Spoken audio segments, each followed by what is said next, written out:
The more I dug in, the more I realized there's a wide, giant universe of franchise businesses. We signed up, I think, like 275 members in 1 month in the spring of 22. We would like to do 200,000 in four-wall EBITDA, and then 150,000 in sort of corporate EBITDA per store, and we're averaging about 185 in four-wall EBITDA right now.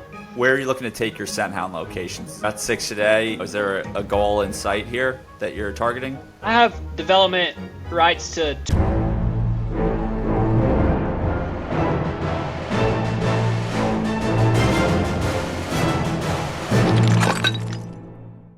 Can you set the stage for where you were before Scenthound professionally and what ultimately gave you the inspiration to be an entrepreneur? I'll just start at graduated from Auburn Mechanical Engineering in 2012. I worked as an engineer in the nuclear power industry for a few years before business school.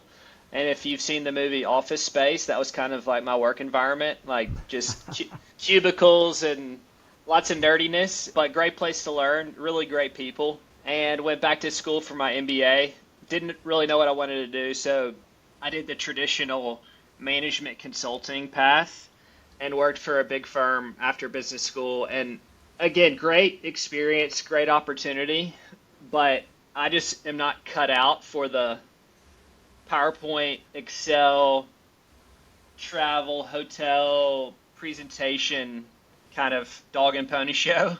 And so I did that for 3 years. I got to work on a ton of cool projects. And so about 3 years into that, started to get the bug entrepreneurship and really had been reading a ton about search funds. And so I had a friend from business school that was in New York doing investment banking. I talked him into quitting his job and moving back home, which for him was Birmingham, Alabama. And so we spent some time searching for a business and then ultimately pivoted into franchising. So I'm sure we'll dive into all that, but that was kind of the long and short. And so your friend, what's the partnership there as far as, is he more of an investor and you're the operator, or how does that work?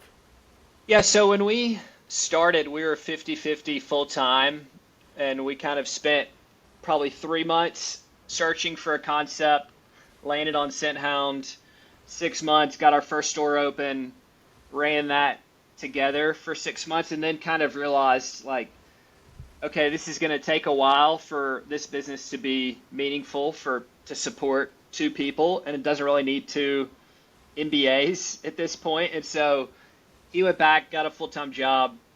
We kind of restructured our partnership, but he's remained an investor, but not involved day to day. Okay. And as far as the search fund went, what was that process like? I mean, did you initially just say, hey, we're going to find an emerging franchise and build locations, or is there an initial time period where, honestly, like a lot of searchers are usually looking right for an existing business to acquire? So the original idea was a self-funded search where we would go and find an existing business in the Birmingham area to buy. And we started down that path, had some conversations, and we actually had a conversation with a guy who went to the same business school that we went to, had been searching for 2 years and had still not found a business in Birmingham.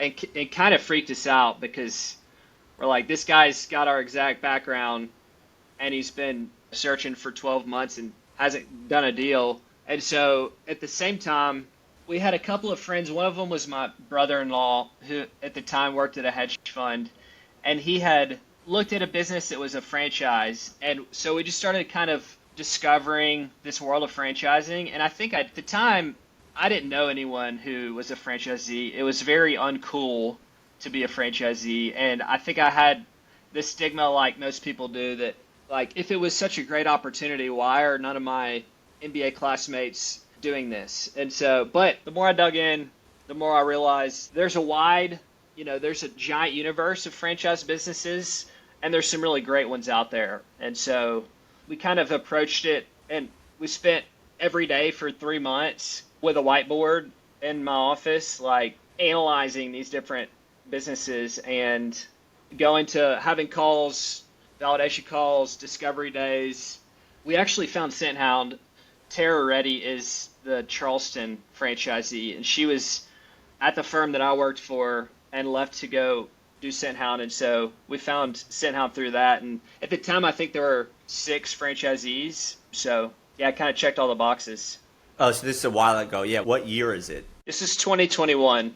Okay. In retrospect, that was like just inning one of this entrepreneurship through acquisition craze that I feel like really 2022, 23, 24 last year, like really felt just became probably a little too popular in some circles. But yeah, you're definitely not the first person to start out with the intent of, hey, I'm going to acquire a business and then switch to, I'm going to buy a franchise and we're just going to build it, because there's a lot of searchers, like you said, who spend a lot of time and come away with nothing, which is just a tough outcome. So it sounds like you did a lot of franchise research, though. You said you and your business partner at the time were whiteboarding, doing a bunch of discovery days, validation calls. What was it about Scenthound and maybe even the pet industry that really ultimately won out for you during your search?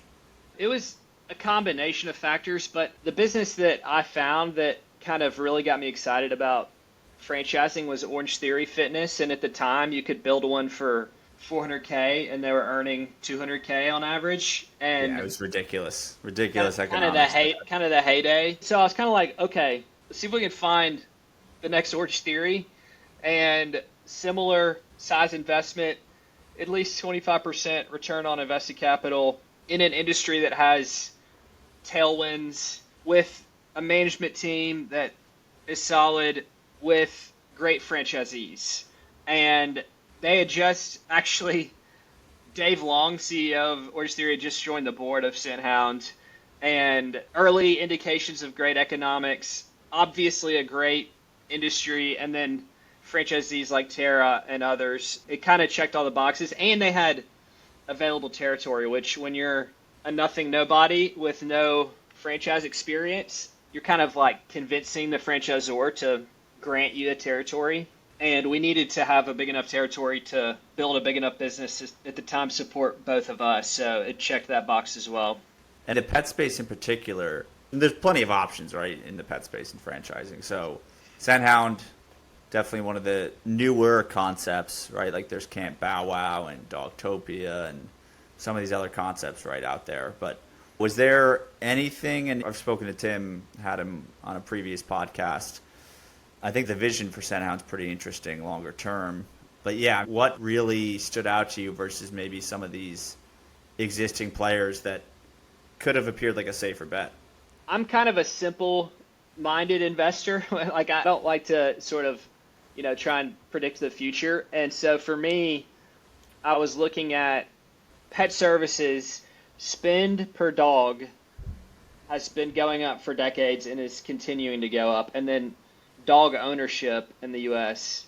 has been going up and will go up. And so those are two powerful forces that will, rising tide lifts all boats. Those are two powerful ones that will really help our business. And then within pet services, there's some pretty established retail, big box retail, Pet Supplies Plus, Petco, PetSmart, that do a really nice job. In the boarding space, even in 2021, it was some legit competition, whether it's franchise players or non-franchise private equity backed dog hotels, dog boarding, dog daycare. In the grooming, all of these players all offer grooming, but none of them focus on it. Our business is 100%. I mean, we have some retail, but 100% grooming for the most part. And it's a service that dogs need. Not all dogs need a haircut, but every dog needs the basic hygiene that we offer, which is bath, ear clean, nail trim, and teeth brush. So dogs need it. There's really no great competition. There's no nationwide brand. And I think the health and wellness angle that Scenthound takes on grooming aligns with people's feelings toward their dog. So 97% of dog owners consider their dog to be a member of the household equal to a human. This is some survey that I think American Veterinary Association ran. And if you consider your dog a member of the household, taking care of its basic hygiene needs seems like a no-brainer. And so the focus on basic hygiene, the membership model where you're coming in each month and we're really getting to know you. We're getting to know your dog. We have a monthly, what we call a scent check, which is a score of 1 to 5 of skin, coat, ears, nails, and teeth. It just, yeah, made a lot of sense. I think there's probably a reason why a lot of these other players don't focus on grooming. I think it's a harder business to stand up. I think if you think about daycare, for example, you have one person that can oversee a room full of dogs. In grooming, it's a 1 to 1. You have one dog and one technician performing services.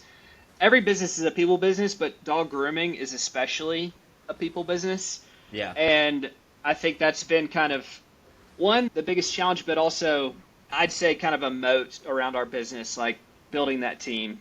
Well, it sounds like for one, you guys are, I mean, you did your homework on being on the right side of a trend, dog spend per owner, and even just the sentiment towards dogs and then the number of dog owners increasing. That's a rising tide lifts all boats scenario.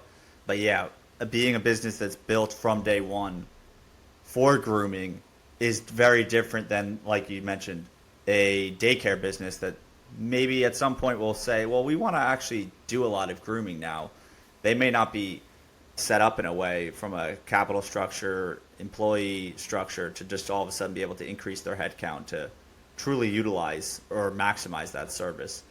Can you give us some insight into what you were seeing back then as far as, were you ever worried that a customer wouldn't need to just go to one vendor for grooming? Is there any incremental value to them for using just you for grooming versus going to, hey, I already use a dog daycare center when I'm on vacation. They also can handle my grooming.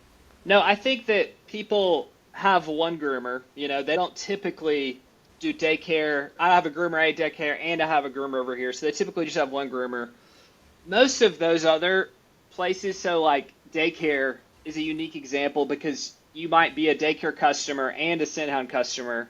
Most daycares, they may do the bath, but they usually don't have a groomer on site during all hours. And so they can't support, like if you come in on a Tuesday at 5, they may not have a groomer there to perform a haircut. So I think, yeah, there's probably some cases. Like we have a Dogtopia down the street from our store, but that's our best store. It's actually the best store in the system, and we cooperate well with Dogtopia. And so I think in general that they are excited and focused on, those types of businesses are excited to focus on what they do, and they set up not just like the employees, but also if you think about the messaging, like it's just easier for us to acquire customers when our messaging is all geared around love a clean, healthy dog and the grooming, and even like the way our mobile app is set up, booking appointments, is just kind of focused on that one thing. Well, I want to get into, obviously, you started at one location in 2021, and now you're at 6. So I want to get into that scaling journey. But before we get there, could you just touch on, because you mentioned this, the health and wellness approach that Scenthound takes towards dogs. Where do you see that going down the road, and how does that impact, if it impacts at all, your business? Is grooming, just the washing and teeth brushing going to be the core revenue stream, or is there potential for, whether it's retail angle or some other wellness revenue coming in at some point? I don't really know the full future of our product lineup, but I will say that having pet parents and dogs coming in the shop once a month and us tracking condition of their skin, coat, ears, nails, and teeth and getting that data makes them super sticky, super loyal, and they begin to trust us because we've delivered on the promise. Like I tell people, good customer service is just delivering on the promise of what you say you're going to do. And if we do that for every month for 36 months, then there's a level of trust. And so when we go to recommend something else, I think it's a lot easier. So I don't know exactly what it is, but I definitely think we're in a special position. A vet may only see your dog once every 6 months. Daycare or boarding, when you go on vacation on spring break, like we see them every month. And we typically, like I like to put the same person at the front desk almost every day of the week. So the person you're interacting with, you get to know them. They have a name tag. You get to know them. And so, yeah, later on when we start offering whatever else it is, there's some level of trust that will make that easier. So as far as launching a Scenthound, can you take us through what the typical, not just process, but what does a typical four walls look like? Where are the sites? Where are you scouting real estate? How many employees do you need? What's the pre-launch marketing? What does it take to get one of these things open and really humming as far as revenue coming in and customers booking memberships? I'll try and keep it simple because it's Yeah. it's a long process. So we opened our Franklin store about 14 months ago. After Franklin, my main job for the next 6 months was looking for sites. So I was working with my broker in Nashville. I'm 3 hours away in Birmingham. We submitted 10 LOIs before getting one signed. And so it was like I would drive around, look for dark windows. We would draft an LOI, send it. Finally got a site. And the sites that we look for, I think primary consideration is the trade area, which is for us a 10-minute drive distance from the shopping center. Is that trade area have the demographics that we're after? Namely, does it have the income and density that we think we need? And if so, then we look in that trade area for a shopping center. It doesn't have to be on the main. It just has to be clean, good co-tenants, like nothing too sketchy, no vape shops, and good parking. Like we don't want people parking in the back of a Walmart parking lot and walking their dog 100 yards. So we find a site, sign an LOI, sign a lease. We actually just graduated to a non-SBA loan, so the financing piece has gotten a lot easier, but historically I would go out, apply with 2 or 3 different banks for an SBA loan. That process is kind of running in parallel. So then lease gets signed and there's this whole construction, getting the store open, ordering equipment, all that. And then Kelly, so in Nashville, Kelly is our area manager. She's running the staffing piece. So she has her store in Franklin. It's been ramping, and while that store's ramping, she's kind of got an eye toward the next store. And so she's hiring groomers, hiring bathers, getting them into training.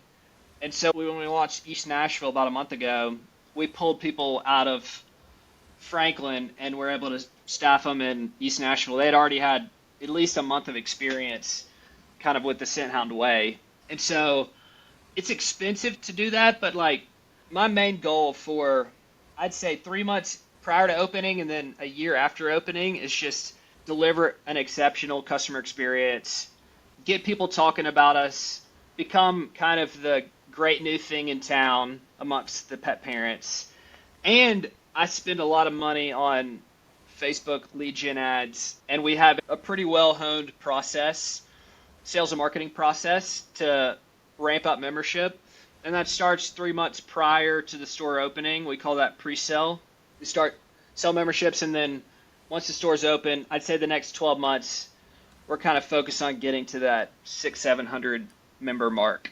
Is there a number that you've seen that, at least for your geography? Because I'd imagine I'm in Manhattan. The rent in Manhattan is going to be way more than what you're spending. But is there a membership target that you're looking to hit for break even? And then, can you walk us through? Do you have any tricks of the trade for the pre-membership process? Because I've spoken to fitness franchisees, right? We had an Orange Theory operator on episode 2. And and he was in the heyday of Orange Theory, and one of his stores was a top 10 store, and he was break even before even opening, because that's how many memberships they'd get. These things were just going gangbusters. What's that kind of been like for you guys? So our first store was that situation. It was just kind of crazy, pre-sale, open the doors, break even from day one. I'd say break even at the store level, because I kind of think about each box as being its own P&L, and then there's kind of corporate overhead. At the store level, break even is around 400 members, and then around 700 members is where we want to be for a mature store. And then, the tricks of the trade, we have a team of 5 people that are fully dedicated to call, text, and email. And then we have a CRM to manage the call, text, and email, and we have a dialing software, a call center software, and I've spent a lot of time and energy on making that process repeatable, consistent, and and my whole goal is to make it to where if we get X number of leads, we can convert them to Y number of memberships, and be able to predictably ramp these stores. And I think we're kind of in the early days of that, but Franklin was a good example. Okay, and that was store number 5, Franklin, or what? Yeah, that was store number 5. Okay, so you're getting to the point where, I mean, I've worked in sales positions in prior.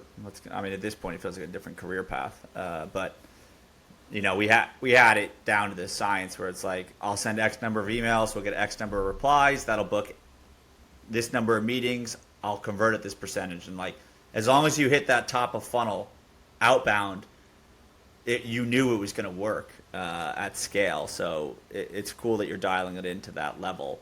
You know, you mentioned on your cost structure, you've got the 4 walls and then what you consider the overhead of the corporate, maybe G&A. Can you walk us through for a Scenthound? What is it inside the 4 walls, and then what overhead are you accounting for from the corporate level? Yeah, it's an interesting question because, as you know, like an emerging franchisor, this stuff is kind of evolving, and I think everybody kind of wants to like look at an item 19 and know like, okay, what are the unit economics?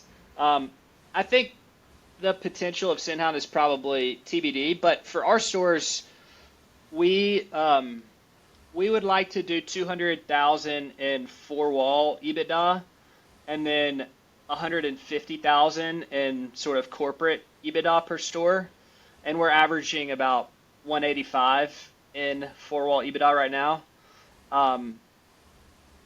But I also will say that we're in an expensive phase in our business where we're overstaffed, kind of overinvested in a lot of areas. And so, yeah, I'm really excited about what the economics will look like when we get into sort of scale. And I think we're getting close, but there's a lot of reinvestment, I'd say, in the corporate overhead that I didn't account for when we started, that I realize is critical in kind of having a business instead of a collection of stores.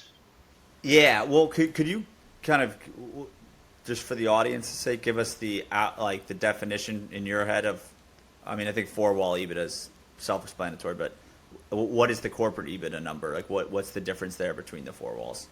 Well, I'll kind of maybe start by telling you what's in our corporate overhead. So yeah, you would have like the office I'm sitting in, me, an area manager in Birmingham, an area manager in Nashville, 5 people on the call center sales team, and software. That's probably the big stuff on the corporate overhead, and then everything else, every other cost is gonna hit kind of the store level P&L. And so, okay, 4-wall EBITDA would be, if you looked on the item 19, that's what I would consider 4-wall EBITDA. That's like revenue minus cost of goods sold, labor, all, even including, you know, stuff to run your business like bookkeeping and tax return, whatever. Well, but you said you're hitting around 185 at the moment. Yeah. Which, I mean, the item 7 in the recent FTD is about 330 to 550K, which, you know, factors in franchise fees and training that you maybe aren't necessarily needing to use since you're on location 5. Anyway, I just want to shout out, and so folks can recognize that's very healthy economics relative to the builds here, right? The other thing is I'm really focusing on the investment. So like even going from SBA to conventional, SBA has a guarantee fee and closing costs that can add up to, you know, $30,000. And with our conventional loan, we closed one time and we have one loan to do 4 stores. So that's like a big cost savings. And then our build outs have actually gone down recently because we've gotten some smaller stores and we've just found some contractors that we really like doing work with, that like doing work with us. And so I think we're going to be able to get our total investment down to like 350. Holy crap. Well, all right. I think it's a good time. Because you're at 6 locations. You started this journey in 2021. We'll get into maybe some of the finer details, but can you just give us the sequencing of when you opened each unit and also the financing source, which is such a critical component of this for so many people? Sure. So our first unit opened in February of 2022. We, signed a lease summer of 2021, got our first SBA loan, and then opened that store in February. Found the next site, got the next SBA loan, opened the next one in November, and then we were on a pace of about every 6 months. The real challenge with the SBA was the same bank that did our first one did our second one. Then when we went to open our third store, they kind of strung us along and then said, "Oh well, we really want to see 18 months of history with the first 2 stores and a tax return." And I was like, "Well, that's not going to work for us." So then I went out and met with 3 or 4 banks, did the entire application 3 or 4 separate times, and because I needed to get a loan, and so I wanted to, put my eggs across multiple baskets. Finally, found a bank, and then worked through the whole application process. And then every time I opened a store, did the same thing. So that was a grind. Yeah, yeah. All right, so all 6 stores are funded via SBA at the moment. The store number 6 is the first one we've done non-SBA. Right. Okay. And did that require a personal guarantee or no? Yes. I'd say, on leases, we've started to be able to get away from personal guarantees, but Okay. for loans, I don't think you get away from personal guarantees until you get to some, 2-3 million in EBITDA type scale. Yeah. No, for sure. As far as growing the portfolio, what was it like? Let's just start going from 1 to 2. I mean, did you feel like, in retrospect, was it rushed, right? Or did you feel like you had solid ground on location number 1? Like, you had the right people in place at the store level, whether it's, I'm guessing at each store it's someone answering the phone or something like that at a front desk. Maybe not answering the phone, but greeting guests.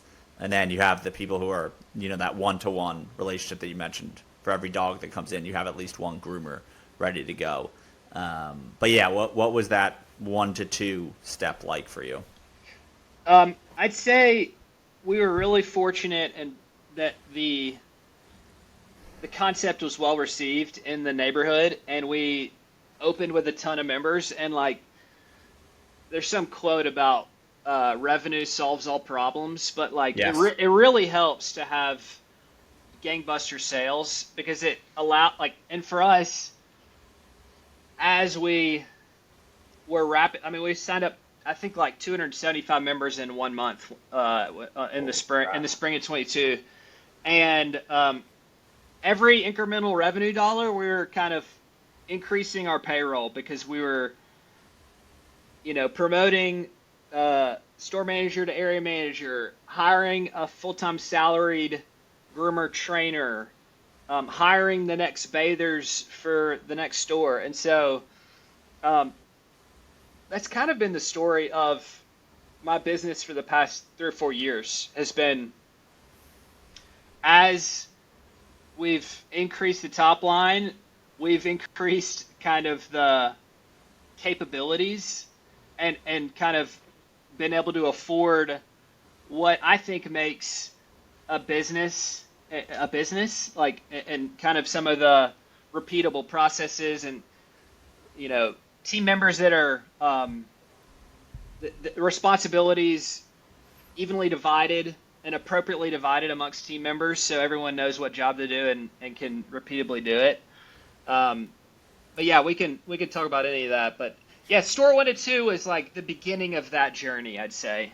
You mentioned 275 members being signed up in a month. Or, I mean, what role is like the franchisor playing in all this? Is it their Instagram ad creative that you're using, or are they telling you exactly how? Are they managing the campaign? Are they requiring you to use a social media vendor, or is this, or are you on your own? You know, I mean, these things really run the gamut as far as like what franchisors are providing what service for Yeah. franchises brands. So we get all of our creative from, like, they have a really great creative and graphic design team, and so they develop all the content for ads, and then they have preferred digital marketing agencies that you can work with that we've worked with in the past. And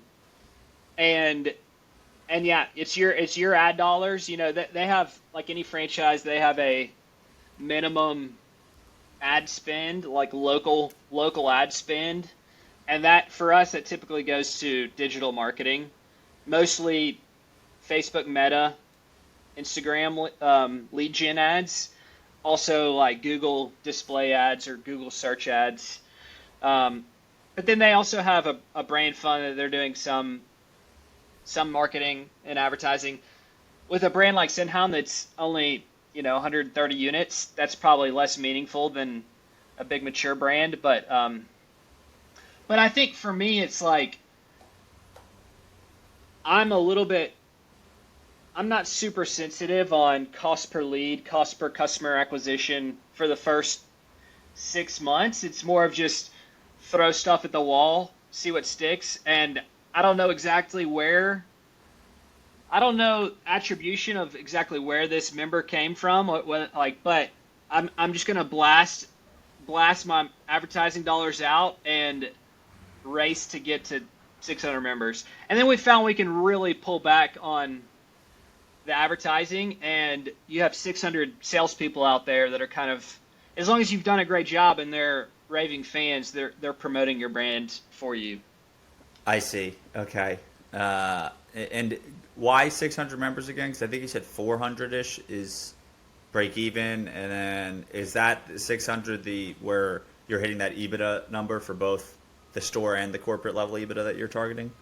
Yeah, for us, it's probably more like 700 that we would be hitting, 700, 750 that we'd be hitting that store level EBITDA target, but 600 is like a base hit, and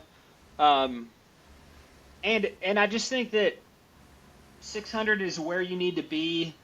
600 people that are out in the community, like at a dog park, bumping into friends, and just kind of talking about Scenthound. Yeah. That's it. For some reason, it feels like that's a nice number of members to like keep the thing self-sustaining.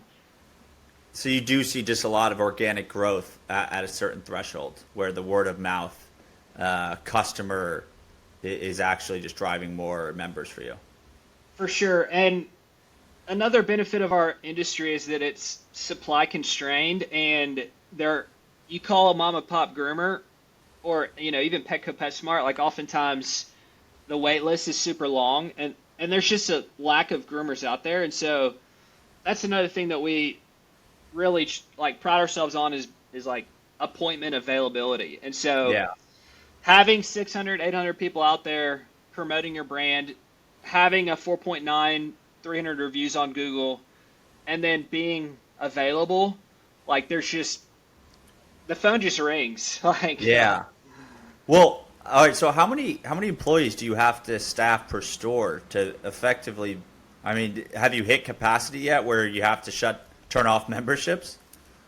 we haven't hit capacity, but our Mountain Brook store is the highest member store in the system. It's like 1,020 members or so. Holy crap. And we just have a big space. We have 5 tubs. I think we sell 1,300 dogs or maybe 1,200 dogs last month, and so, but we're still only running 8 to 5 Monday through Saturday in that store. So there are different levers. You could extend hours, open on Sunday, even send people to the store that's 10 minutes down the road if you needed to kind of expand capacity. But um, we haven't run into that yet. Yeah. Well, I'm looking at the FTD, and one of the highest reporting stores for member count was 950, and this is in 2024. So you're that location that you're talking about. Is that the top, or you got to be one of the top performing stores in the system, right? Yeah, that's the top. Yeah. Humble man. We're talking Shout to the out to number one. Bobby. Shout out to Bobby's our area manager in Birmingham. And the last summer, about this time, we get a conference each year in September, and Bobby was like, "Hey, I want to get to 1,000 members by the time we get to conference." So he, lo and behold, like 2 weeks before conference, we hit 1,000 members. So he got to get the award on stage. So, wow, I feel like I have to reset here. We're talking to the number one Scenthound franchisee. This labor pool that you're managing, so you have said like it is a very people-heavy business. Bobby's full-time, it sounds like. But is the typical, your average employee, are they like a high school student who just loves pets and they're going to work for you after school? Do you have a core persona that you're going after for hiring? I'd say, one, we try to hire all full-time. It's just part-time people just have competing interests, and the job just doesn't mean as much to them as full-time, and so they flake more, we found. And so we try to hire all full-time. We try to make it a career path. Like, we have a number of people that started with us at Bathers, got trained to be trimmers, and they get a bump in pay, and so they start at $12 an hour plus tips in Birmingham, and then they get a pay bump along the way, and then like we have some that are salaried managers now that started as Bathers, and they're all 90% female dog lovers for sure, and they all like love what they do, and it has to be something that you feel somewhat called to because it's not an easy job. And we do have a big advantage in that, like, let's take any other retail concept or even like QSR. People are not working at McDonald's because they have any affinity for flipping burgers. They're just doing it because it checks some boxes. Yeah. We have the benefit of like people are actually working for Scenthound because they actually love dogs and this is what they want to do for their career. And so it is a hard job though. So you have to realize that you're coming in and on your feet in a steamy environment washing dogs that don't hold still. But yeah, I think that's been probably what I'm most proud of is just the team and the culture that we built over the past few years. And I feel like that's a big advantage. I tell people like, good luck to anybody who wants to come into Birmingham and try and stand up a dog grooming business because I think we've got the best team in town. You can't argue with the numbers. So what are you doing, do you think, that other folks in the Scenthound world who are maybe lagging even the average performance of the system? Yeah, I'd love to really hear about how are you managing this labor pool and how are you hiring them, getting them trained, keeping them happy? Because that is a lot of people, I'd say a level one thinker for someone who wants to get into the pet franchise world. And I'm not saying this like in a condescending manner. I've been there as an entrepreneur before. But just people I've spoken to who want to buy franchises that they'll say like, oh, like I love pets, so I want to own a pet business. But you talk about Scenthound, you're probably feeling, oh, yes, I do own a 6 dog grooming locations, but it doesn't feel like I run a pet business. You're probably feeling like you run a recruiting business, if I had to guess. Because you need to hire and staff so many people and then keep them happy. Like you're not really on the front lines with the dogs that much, if I had to guess. But yeah, tell us about what are you doing to build this organization and bring people in and retain them? I'd say my role in it is hiring and leading Bobby and Kelly, and they're the kind of linchpins in what you're talking about, which is kind of the key to the whole business. And so they're spending most of their days interviewing, having conversations, having one-on-ones, having team meetings with the groomers, having team meetings with the managers, really just culture building. And I think my role is mostly kind of helping weigh in on decisions, but they're running the stores. And then like I'm weighing in on the decisions, kind of providing a sounding board for them. And then also like focus on the systems and processes of making our business better, allowing us to kind of deliver on the promise every time.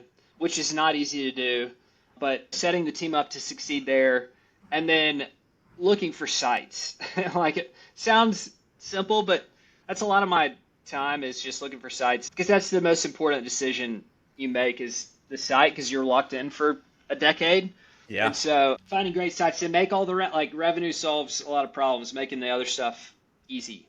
And are you implementing any of these like an EOS type operating system for the company, or have you taken inspiration from maybe a franchisee or a company who has some type of management structure or playbook that you're using?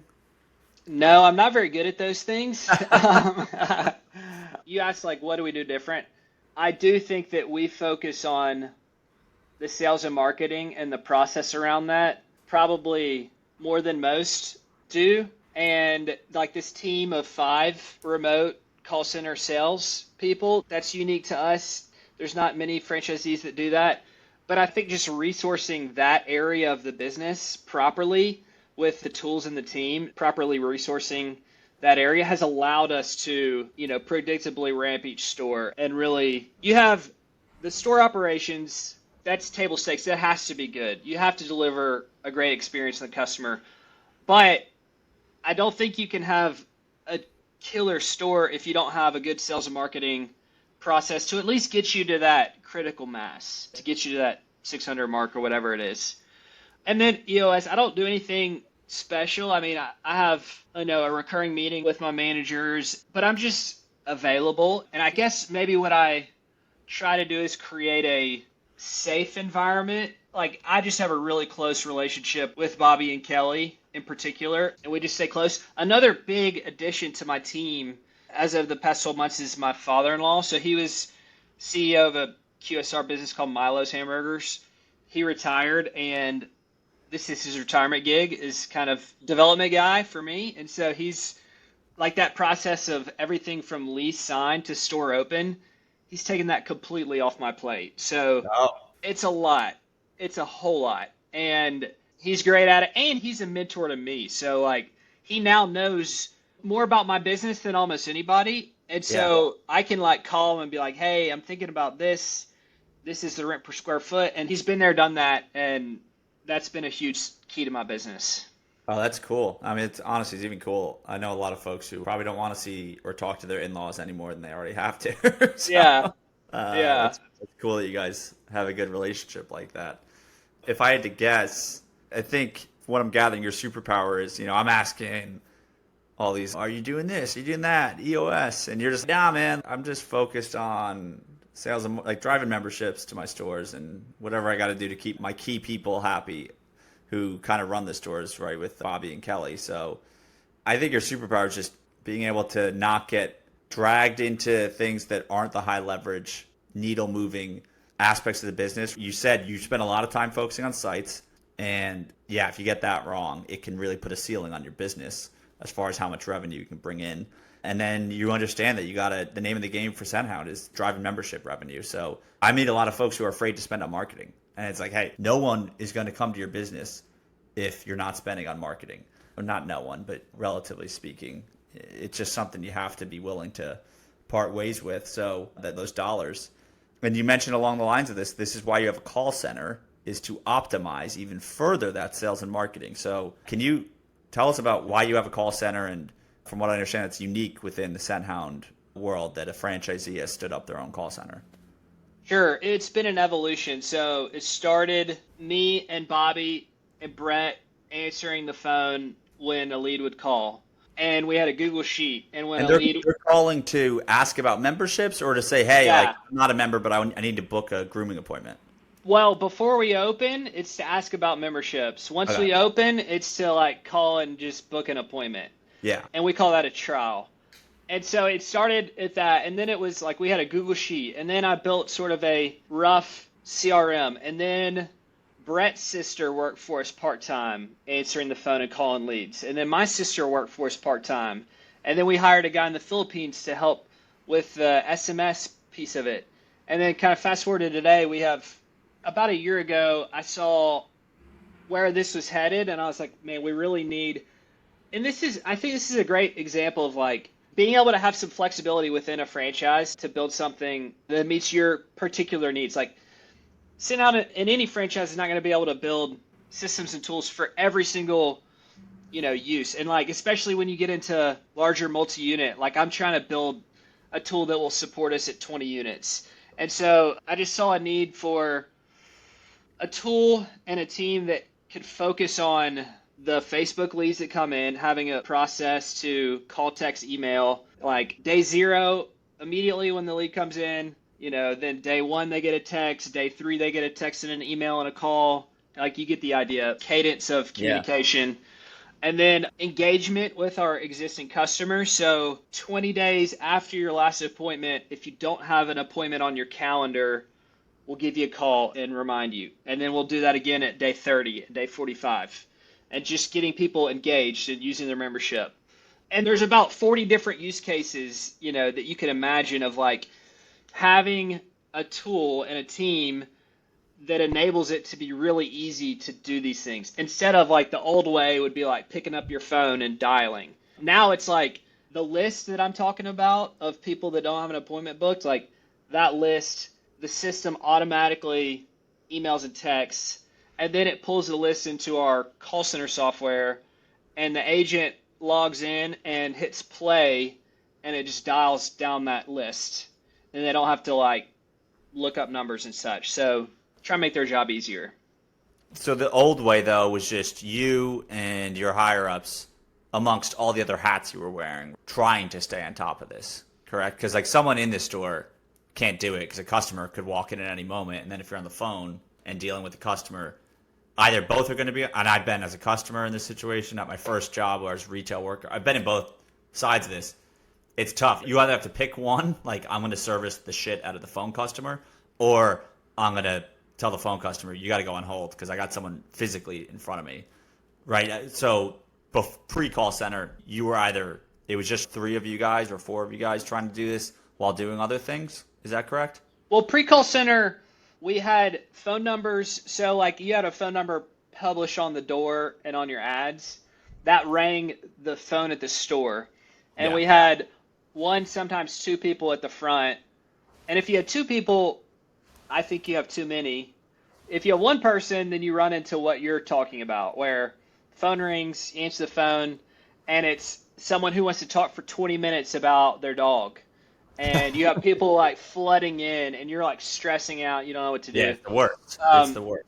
So the like store phone traffic, and then there was I'd say those are for the existing customers, and then there's the potential customers, like the leads. We usually had someone like my sister or someone like out of the stores that was at least dialing those leads. And then if they call back, it would try to connect them with that outside person. If they didn't answer, then it could connect them with the store.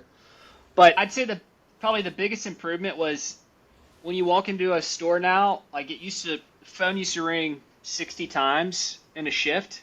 Now it rings like 4 times when someone on the call center has to transfer someone over to talk to someone at the store. And it's just like an improvement of the job quality too. Like instead of leaving the day feeling stressed out because you feel like you were stretched, now you're just kind of like, okay, this is a manageable job.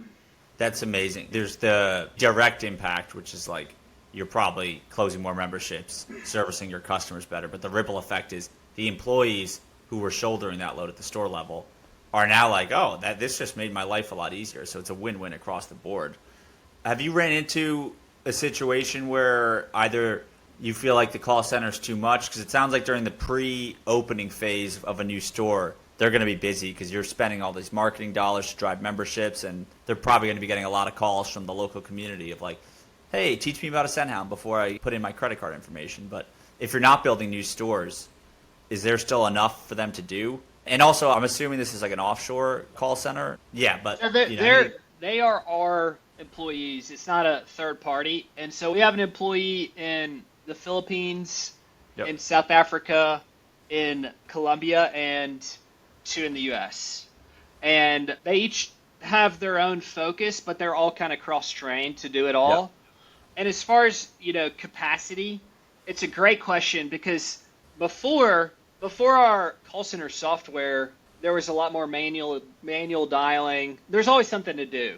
Now, press play and dial your list of 300 people in like 2 hours, Yep. and then you're just waiting for calls to come in. And so there's definitely days with a lot of excess capacity, but the issue with inbound phone calls is you can't predict when they come. And so like you have to staff for a certain service level, and for us Yeah. the service level is like phone gets answered within 20 seconds of it ringing. And so we're overstaffed on certain days, but we're about to get real busy. We're about to be understaffed. So at TBD, you can look at, the nice thing about this call center software is you can like look at all these reports to tell you how overstaffed or understaffed you are. And so eventually I'll worry about that more, but right now I'm just trying to make sure it works. And this software, that's a third-party software that you're using? Yeah, it's a third-party software. It's called Five9. Okay. Yeah, I mean, maybe something for other operators out there who have been thinking about this to look at. The last thing I want to ask before we get into what you've learned about the SBA financing world and how you're actually helping solve that is, you mentioned you call members who haven't booked an appointment 20 days since their last one.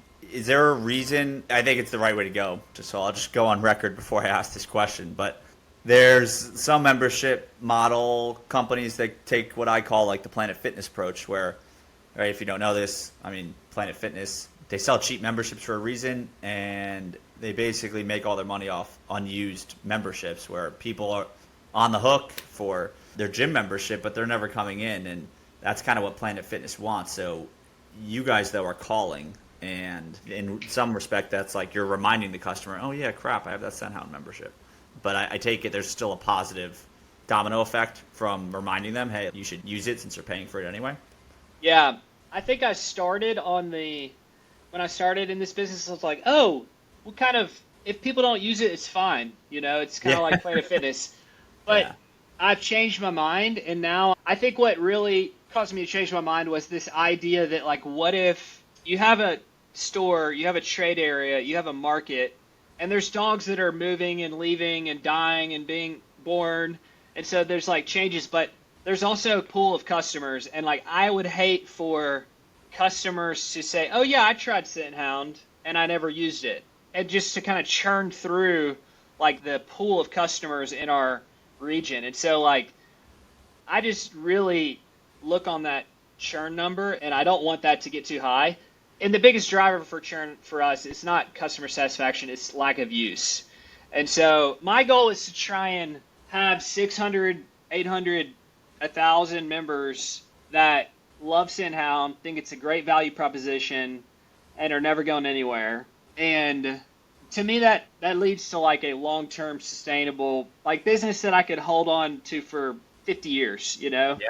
And the other thing is when they come in, they spend more money. And so to the extent you have available capacity, like you want those people coming in and adding on additional services, because half our revenue comes from the add-on services. So when we started doing this, we saw our engagement go up 10 percentage points. Engagement as in you've used your membership in the past 30 days, it went from like 70 to 80 across our store. So we also saw a big one-time churn event because we reminded a bunch of people that you haven't used your membership. And so, but I'm okay with that as long as it leads to long-term success. Yeah, it sounds like it's obviously working, and long-term, logically, I would agree that you're only going to succeed as a business if it's members that are using this service. I think Planet Fitness has an advantage, and they're targeting the 80% of the population that doesn't really want to work out and isn't really working out yet. And then on top of that, I don't know how it's legal, but they have some very difficult methods in place and hurdles in place before you can actually cancel a membership. Without those two factors, I don't think their approach really works. So as far as SBA financing, you went through the process 5 times before moving to conventional lending for your 6th location, and you've clearly, for some of the stores, had to fill out far more than one application to get a loan. What did you notice that was wrong about the process? Because for a spoiler alert, Jacob has a great new service that has some technology and AI built in that helps streamline the SBA loan process. But before we get to that, what was it that you were seeing as the pain points of this process going through it yourself? Sure. So I think it felt to me like one, it was like, why is this manual process not been digitized? And I think part of the reason is that if you think about a bank, they're doing mortgages and real estate loans and they're doing all these other loans. SBA loans are small and complicated, and they have more paperwork than all the other types of loans. And so they tend to get underinvested in from people and technology standpoint. So like you're going to have a software that helps you manage all your mortgages and real estate loans from application to closing, but you would have to have an entirely separate software that was custom built to help you service your SBA loans. And we talked with those software vendors and they said their biggest challenge is, yeah, like banks don't want to spend money on us. And so it kind of leads to this universe of it's up to you, the borrower, to go out there and fill out these applications. And if you wanted to, like with a mortgage, you go on bankrate.com and you can get 10 quotes in a minute. Yeah. If you wanted to do that for an SBA loan, like you're spending a month on paperwork doing it. And so I think the biggest thing was like, yeah, trying to allow borrowers to shop their loan out efficiently and provide some assurance. Because like you're a new franchisee, you just signed a franchise agreement. Now you got to go get a store open. What if the bank that you pick, like your cousin is an SBA banker, and you pick them and you start down the road with them and you spend 6 weeks, and then lo and behold, like they're not interested in doing Scenthounds. You have to start over. So it's improved terms, but it's also like speed to an answer so that you can get assurance you'll get the financing you need. Tell us about that. For one, it makes sense. It's a lot more complicated than a mortgage. The business varies, the operator varies, the financial profile of that operator is going to be wildly different. How are you making it easier for the prospective franchisee to apply? And then what are you doing on the bank side? Because I imagine you have like partner banks who you had to sell to even get on board and get comfortable with this. So we have a technology platform. So if you are a client, we would have an intro call. After the call, I would set you up with a login. You'd log in and you'd be assigned a series of questionnaires. And the questionnaires is kind of like if you've done TurboTax. It's just an intuitive form, and it has helpful tooltips and links to tell you, not just the raw question, but some context and make it easier to self-guide through these applications. And these questions are basically all the questions from all the SBA forms extracted out. We take the responses to your answers. We generate the PDF documents. We even have a place where you can build your own personal financial sheet. And so instead of like filling out the PDF, we just ask you questions about your personal finances and we build it for you. And then we generate a one-page, what we call a teaser, that we will distribute out to our lender network. And we have everybody from the big banks that have well-established SBA lending departments down to like community bank that may be smaller, but also like we have a bank that when they get a new SBA loan, he'll look at it. If he likes it, he'll take it to the CEO of the bank and show it to him. And he'll kind of get the CEO's verbal approval the day he sees a loan. So you know that if you get an LOI from that banker, it's probably going to turn into an approved loan. Nice. And so there's pros and cons. And so then we'll send the teaser. If the bank is interested, we'll give them a link to the secure data room, and they'll have basically an entire SBA loan application. And then we'll give them a deadline, 5 business days, to turn around an LOI. We'll collect LOIs, go over it with you, the borrower, and then intro you to the bank that you choose. And then we give the bank this file of all of this vetted, kind of all the heavy lifting is already done for them to take to their underwriting team and hopefully make that underwriting to closing process smoother.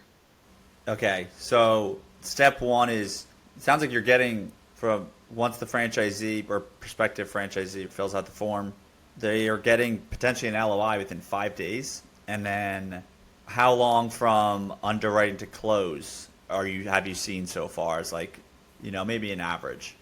It takes 60 days or so to close an SBA loan, but what we like to say is we don't want the SBA loan to be the bottleneck in your process. So if you're a new franchisee, you just signed a franchise agreement, you start looking for sites, you can engage us. We can put together your application and even get you a term sheet before you've selected a site.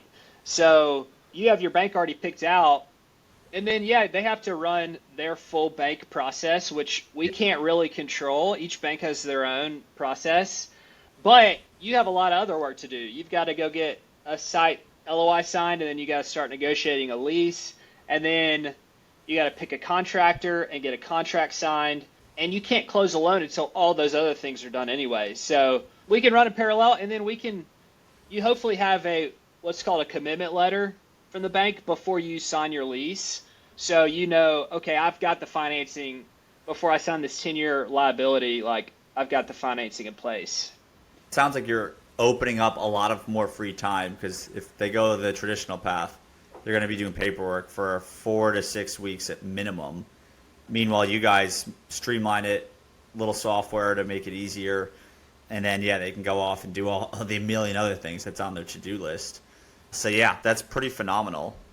And it's not even, I'd say, we're still asking the same information, but if you had 4 hours, you could knock out an application. The painful part comes from you send an email about a question, you get an auto reply, I'm on vacation. And then they get back, and you send us a note. There's a little chat feature in the website, and Keegan, my co-founder, gets it on his phone. He's an SBA expert. He can reply back immediately.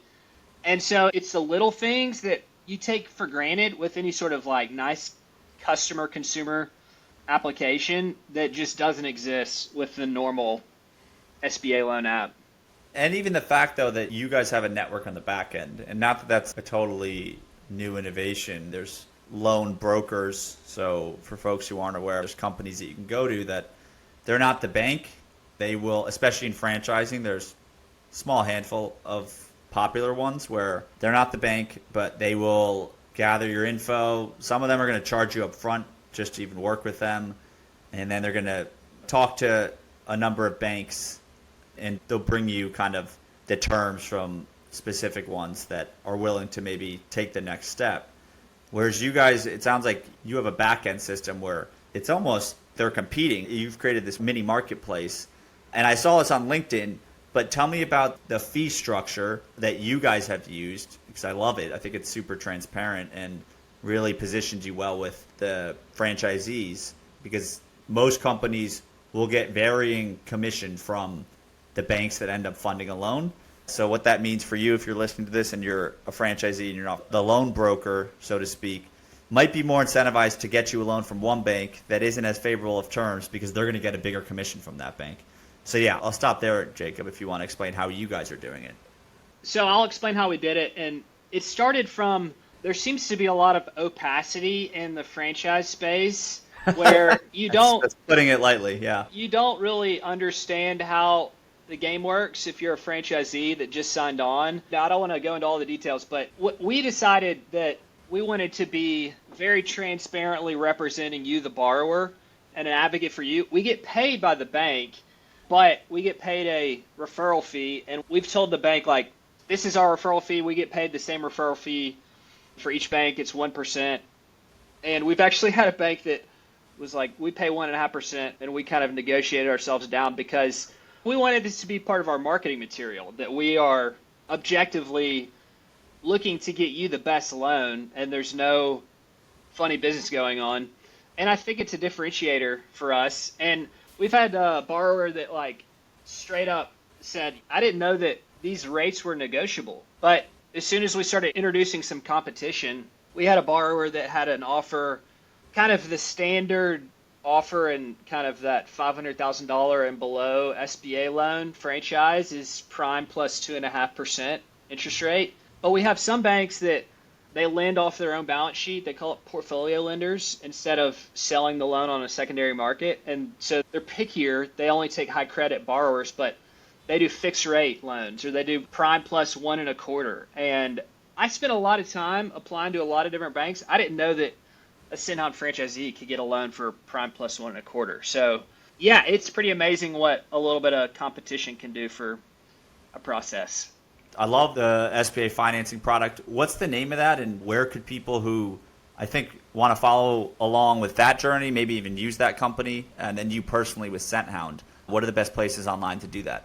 SBA Source is the name of the company. SBAsource.ai is our website. You can book there's a calendar on there. You can book time on Keegan's calendar. And then I'm trying to post on LinkedIn more, and I've never done that, but it's a little bit cringe, but I'm gonna keep doing it. So that's probably the best place to follow along. I'm right there with you, man. And last question here, where are you looking to take your Scenthound locations? That's 6 today. Is there a goal in sight here that you're targeting? I have development rights to 20, so that's a goal. We have Amazing. Tennessee and Alabama. We're focusing on Tennessee right now, so we've got stores 7 and 8 starting construction next month, and then hope to continue going from there. Incredible. All right, man. This has been a fun conversation, and we'll have to get you back on once you hit store number 20. Awesome. Thanks, Pat. Right. Enjoyed it. Thanks, Jacob.